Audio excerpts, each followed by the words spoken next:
Railway বিভাগের ঠিকাদার প্রতিশ্রুতি না রাখায় দক্ষিণ হাইলাকান্দিতে গ্রামীণ রাস্তা বন্ধ করে দিলেন আশুসহ বিভিন্ন জনতা। দক্ষিণ হাইলাকান্দির জামিরা এলাকায় নদী ভাঙনে রেল লাইন তলিয়ে যাওয়ার ফলে লাইন মেরামত করার জন্য হাজার হাজার ট্রাক মাটি আনা হচ্ছে কিল্লাবাগ এলাকার গ্রামীণ রাস্তা ব্যবহার করে।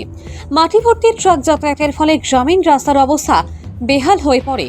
আসর কর্মকর্তা সহ গ্রামবাসীরা মিলে বিভাগীয় ঠিকাদারকে এই রাস্তার ব্যাপারে অবগত করলে ঠিকাদার সহ সার্কেল অফিসার গ্রামবাসীকে প্রতিশ্রুতি দেন যে রাস্তা খারাপ হলে ঠিকাদার নিজ দায়িত্বের রাস্তা মেরামত করে দেবেন, কিন্তু প্রতিশ্রুতি দেওয়ার 1 মাস অতিক্রান্ত হওয়ার পরেও ঠিকাদারের কোনো খবর নেই। অথচ তাদের গাড়ি চলাচল অব্যাহত রয়েছে এই গ্রামীণ রাস্তা দিয়ে। এতদিনের ধুলাই নাজেহাল হওয়ার পর এক পশলা বৃষ্টিতে এই রাস্তার অবস্থা বেহাল হয়ে পড়ে। গ্রামের মানুষ সহ স্কুল কলেজে ছাত্রছাত্রীরা আর এই রাস্তা দিয়ে চলাচল করতে পারছেন না। তাই এবার আশু সংগঠন সহ গ্রামবাসীরা মিলে রাস্তা বন্ধ করে দিয়েছেন। তারা বলেন, কোথায় গেলে ঠিকাদারের প্রতিশ্রুতি? তারা বলেন, কোথায় গেল ঠিকাদারের প্রতিশ্রুতি? কোথায় গেল সার্কেল অফিসারের প্রতিশ্রুতি? তাদের দাবি এই গ্রামীণ রাস্তাটি মাটি বোঝাই ট্রাক দিয়ে যেভাবে নষ্ট করা হয়েছে তা অতি সত্বর মেরামত করে দিতে হবে, অন্যথায় তারা বৃহত্তর আন্দোলনে নামবেন বলে হুমকি দিয়েছেন। যখন আজ কিল্লার যে রাস্তা হলো, রেলওয়ে ডিপার্টমেন্টে যেটা কাজ করছে, কাজ করার আগে একটা প্রতিশ্রুতি দিছিল এই রাস্তা পুরো মেটেলিং করিয়ে দিত। আজ বিগত 1 মাস হইয়া আসছে, একটা মেটেল নাই, একটা পাথর নাই, কোনো সেন্টিমেল না ফেলাইয়া এইরকম কাজ করছে। এই রাস্তা বা কয়েক হাজার মানুষ ডেইলি আওয়া যাওয়া করেন, কয়েক 5, 6টা 7টা স্কুলের ছাত্র আওয়া যাওয়া করেন, কিন্তু এই কন্ট্রাক্টরে যে কথা দিছিল কোনো কথা রয়েছে না। আমাদের যে এই লোকালের যে ছাত্রগুলো আছেন কয়েকটা স্কুলের আওয়া যাওয়া করেন, এখন আজ 2-3 দিন থেকে স্কুলের ছাত্র বার হইতে পারে না।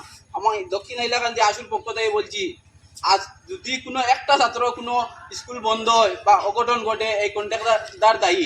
তাই বারবার কোচিন তাই অন্য কন্ট্রাক্টরের মতো নাই, কিন্তু আজ যে দেখাইতরা এটা মানে মানুষত্ব নাই বোঝা যার তার কাছে। আজ এই সকালে একটা ছাত্র যাইতে পারছেন না মসজিদে, 2-3টা মসজিদ আছে, এই ওই ফাঁকাতে কিরকম যেটা আমি মানে হুঁশিয়ারি দিয়েছি এই কন্ট্রাক্টর দে, যদি এই রাস্তার যদি সেন্টিমার হই না তাই নিবা একটা গাড়ি এন্ট্রি করবা না।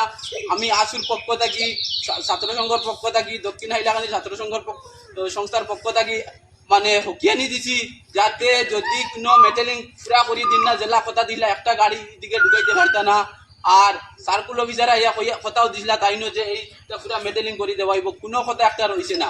আমাদের সার্কুল অফিসার আগুয়া জায়গা ফিল্ড হয়ে দেখুক আমাদের ছাত্রছাত্রী যেগুলো আসেন গুলা কিটা স্কুল বন্ধ করলে না পড়াশোনা করতা, ওটা হইলো কন্ট্রাক্টরের উপরে আমরা দাবি দিয়ে তাই যদি কইন এই এলাকার যে ছাত্রছাত্রী আসেন স্কুল বন্ধ করে লইতা তাই একবার স্পষ্টীকরণ দেখবো এই বিষয়ে।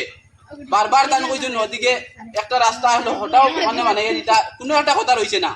আজ আমরা এই রাস্তা একটা রুগী আজ ডেলিভারি পেশেন্ট যদি কিরকম লিয়ে যাইতো, আজ সকালে মানুষ খান্দ করি নিত্য প্রয়োজনীয় জিনিস আনা নেওয়া কতটা মানুষ এই রাস্তা দি এমনকি আডিতে পাত্রা না, ফাঁক হয়ে গেছে, সড়কের মাছ থেকে পানি হিসেবে ফেলানি হয়।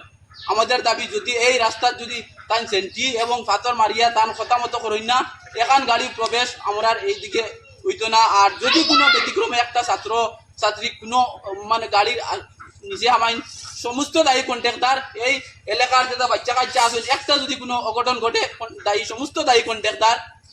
ওখানেও আমরা এই দাবি উত্থাপন করছি।